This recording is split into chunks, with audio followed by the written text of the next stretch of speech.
투자 액티브 패시브 시간입니다. 해외 투자에 있어서 여러 가지 방향성 저희가 제시를 해드리고 있고요. 특히나 수요일 이 시간에는 액티브 포트폴리오와 패시브 포트폴리오 함께 좀 전격적으로 비교해 보도록 하겠습니다.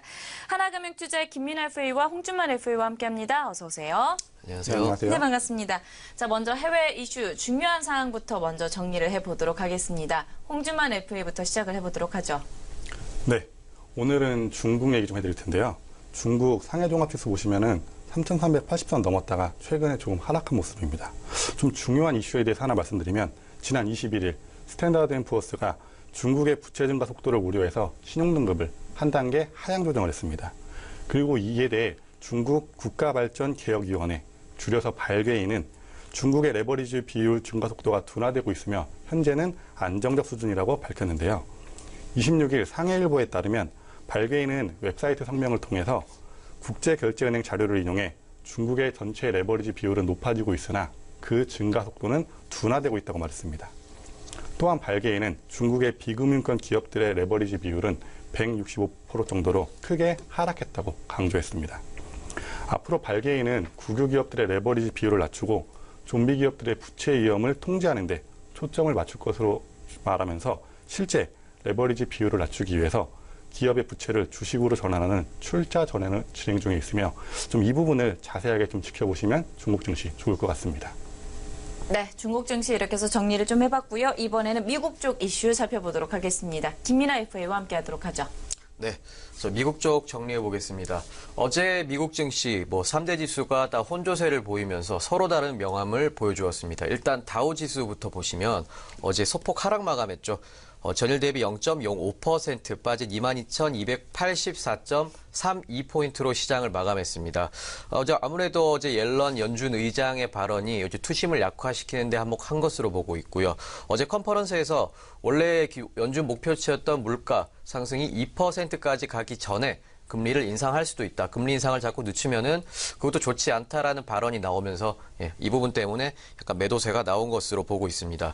그리고 나스닥 지수 좀 살펴보시면 나스닥 역시 전일 대비 나스닥은 좀 상승했죠. 네, 나스닥과 S&P 500은 소폭 상승했습니다. 0.15% 상승한 6,380.16포인트로 시장을 마감했습니다. 특히 저희 포트폴리오 포함 종목이죠. 애플이 1.7%나 상승하면서 반등에 성공하는 모습이었고요. 그리고 나머지 기술주들도 엔비디아나 페이스북 그리고 저희 포함 종목 넷플릭스 같은 이런 종목들이 줄줄이 반등에 성공하는 그런 모습을 보여주었습니다. 자, 지금 미국 시장의 남은 이슈는 아무래도 금리 인상이겠죠. 독일 총선도 끝났고요. 자, 이게 금리 인상 이슈 지켜보시면서 이 정도가 변수가 되겠고, 그리고 이제는 이쯤 되면은 트럼프의 어떤 발언이라든지 아니면 북한의 핵실험 이런 것들은 여러분들이 이쯤 되면 저희 이제 변수가 아닌 상수로 인식하셔도 좋을 것 같습니다. 네, 이렇게 해서 여러 가지 이슈들 좀 정리를 해봤습니다. 자, 이어서 포트폴리오 상황 함께 좀 점검을 해보도록 할 텐데요. 화면을 통해서 좀 만나보도록 하겠습니다. 먼저 홍준만 FA의 액티브 포트폴리오 살펴보도록 하겠습니다. 금왕응용화학과 애플 그리고 오량액, BOE와 BH가 담겨 있고요.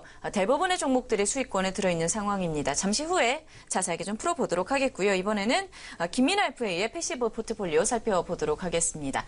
EM과 중신증권, 타이거 200, 그리고 VNQ, 스타벅스와 넷플릭스까지, 그리고 XT와 리치, 그리고 보츠까지 함께 좀 담겨 있는 상황인데요.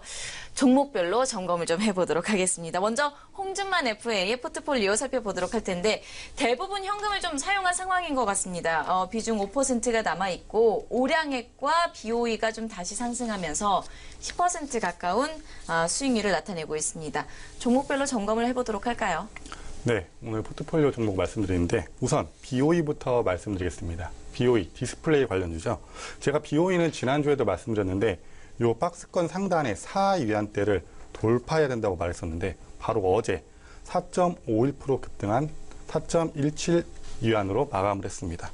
그리고 최고 4.2위안까지 상승을 했었는데요. 이 부분은 현재 전 고점 부근입니다. 만약에 이 지금 전고점 부분을 뚫고 올라간다면 BOE는 신고가를 계속 갱신해서 나가는 좋은 모습을 보여줄 것으로 기대가 되는데요. 최근 프리미엄 스마트폰 시장에서 애플과 삼성이 격돌을 하고 있습니다. 근데 여기에 조금씩 중국의 스마트폰들도 진출을 하고 있는데요. 최근 비보 X20을 시작으로 스마트폰 경쟁 시장에 뛰어들고 있는데 BOE의 경우 성도에 위치한 6세대 플렉서블 OLED 생산 라인이 10월부터 가동에 들어갑니다. 그러면서 과거 생산력 부재로 인한 중국 스마트폰의 취약점을 보완을 했는데요. BOE는 중국 스마트폰 및 또 애플 등 다른 스마트폰에도 납품을 하는 만큼 다방면에서 좀 이 스마트폰 전쟁에 대한 수혜를 받을 것으로 생각이 되고 있습니다. 또한 올 상반기 풀스크린의 패널에 큰 폭의 이익 상승률이 있었는데 이 부분으로 흑자 전환을 했습니다. 이 부분이 3분기, 4분기에도 더 좋은 실적을 낼 수 있을 것으로 기대되는 만큼 BOE는 계속 홀딩해서 가져가도록 하겠습니다. 네, 말씀하신 대로 BOE 같은 경우에는 호실적이 예상되는 만큼 계속 가져가는 것 같은데 애플은 신작 공개 이후로 주가가 오히려 좀 내려가고 있는 것 같습니다. 이 부분에 대해서 어떻게 보시나요? 네, 애플이 네. 차트 보시면 $160 선에 위에 있다가 아이폰을 공개한 이후로 오히려 주가가 좀 많이 하락을 했습니다. 다행히 어제 좀 반등하면서 $153인데요. 지금은 아이폰 8에 대한 실망감과 또 애플워치 3의 기술적 결함이 밝혀지면서 좀 주가가 많이 하락을 했습니다. 그 아이폰 공개 전인 9월 11일을 기준으로 약 6%나 정도는 하락했는데요. 그런데 아나운서님 혹시 그 애플이 아이폰이나 애플워치 출시할 때 전문가들이나 시장의 평가가 어땠는지 혹시 아시나요? 구체적인 거는 잘은 기억은 안 나는데 전반적으로 봤을 땐 그렇게 호평가는 아니었던 것 같아요. 일단 제가 아이폰을 사용하지는 않아서 구체적으로 어느 부분이 단점인지는 잘 모르겠는데 뭐 사용하시나요? 네, 제가 바로 아이폰을 사용하고 있죠. 네. 네. 근데 저도 이 아이폰으로 바꿀 때 네. 뭐 수신 불량이 많네, 뭐 액정이 약하네, 여러 가지 단점에 대한 얘기가 굉장히 많았거든요. 그럼에도 저는 아이폰을 샀습니다. 제가 느끼기에 뭐 100% 완벽한 제품이라는 건 세상에 없는 것 같은데요. 뭐 그만큼 단점이 있는 만큼 장점도 충분히 있습니다. 과거 애플은 뭐 애플 TV, 애플워치 등의 평가가 안 좋았음에도 불구하고 항상 잘 팔렸습니다. 그리고 심지어 지금 아이폰 X는 저희가 구경도 못 해본 상황이죠. 이번 아이폰 8에 대해 전문가들이 좀 역대로 가장 나쁜 평가를 내리고 있지만 역시 아이폰 X가 출시될 때까지 가장 많이 팔리는 스마트폰은 바로 아이폰 8이 될 것이라는 전망이 많습니다. 애플은 신제품을 출시하고 역사적으로 좀 주가가 2% 정도 하락했다가 몇 달 안에 회복하고 그 뒤로 더 상승하는 좋은 모습을 보여줬는데요. 이번에 약간 하락은 좀 버티시면서 계속 천천히 지켜보시면 될 것 같습니다. 네, 말씀하신 대로 뭐 어차피 100% 완벽한 제품은 없기도 하고 아이폰 같은 경우에 이렇게 신작이 나온 이후에 부정적인 평가는 있지만 실적은 괜찮을 것이다 이렇게 보시는 것 같아요. 그럼 이 부분에 대해서 어떻게 생각하시는지 궁금합니다. 네, 일단 저는 네네. 아이폰을 쓰지 않습니다. 네. 한 번씩 다 밝히셔가지고 맞아요. 저도 말씀드렸고. 네. 근데 아이폰이 항상 이 잘 나가는 회사나 잘 나가는 제품은 네, 아시다시피 항상 이제 노이즈가 좀 생기죠. 신작 발표가 생기면. 근데 이번에 아이폰 발표한 아이폰을 발표를 했던 22일 이제 주요 미국 언론 헤드라인들을 보면은 대기 행렬이 예전보다 짧았다 이런 얘기가 있습니다. 그 투자자분들 이런 부분들 좀 걱정하실 것 같고요. 그리고 지금 평가가 예전에 비해서 아무리 그래도 더 안 좋은 것 같은데 이런 상황에서 저는 좀 잘 모르겠네. 이게 잘 팔릴지. 네, 아이폰의 대기줄. 뭐 과거에는 뭐 밤새 줄 서서 기다렸죠. 근데 네. 그 줄이 사실 짧아진 건 맞습니다. 그런데 그 이면에는 과거와는 좀 다른 점이 있는데요. 바로 우선은 아이폰 X입니다.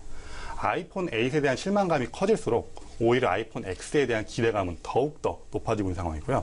또한 대기 수요 감소는 애플이 온라인 주문 연차를 좀 편하게 변경하면서 그 영향도 있습니다.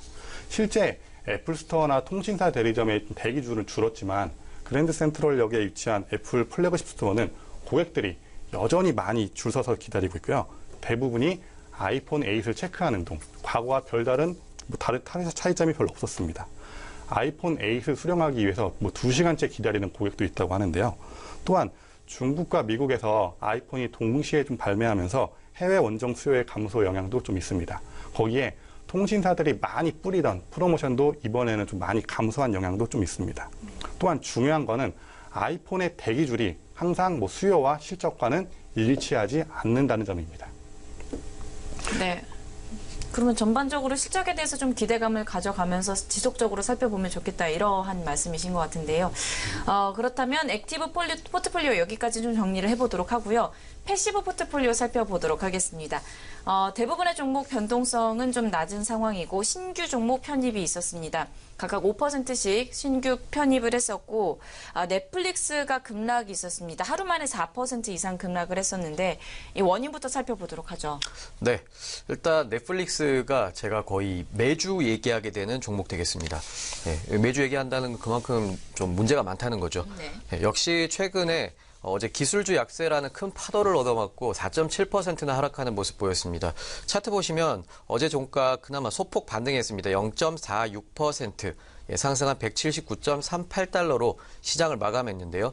이 전날 9월 20, 현지 시간으로 9월 25일에 이날 주가가 많이 빠졌습니다. 차트 보시면 이평선 꺾이면서 거의 하락하는, 급락하는 차트의 정석을 보여주고 있습니다. 이번 하락은 여러분 일단 쉽게 말씀드리면 기술주 전체가 조정을 받았다. 이렇게 보시면 가장 쉬울 것 같습니다. 회사 내부적으로는 뭐 이슈가 없었고요. 그리고 우리가 흔히 팡으로 대표되는 이 기술업종 대표주들이 S&P 500 기술업 지수를 최근에 많이 끌어올렸습니다. 많이 급등을 했었죠. 올해 들어서.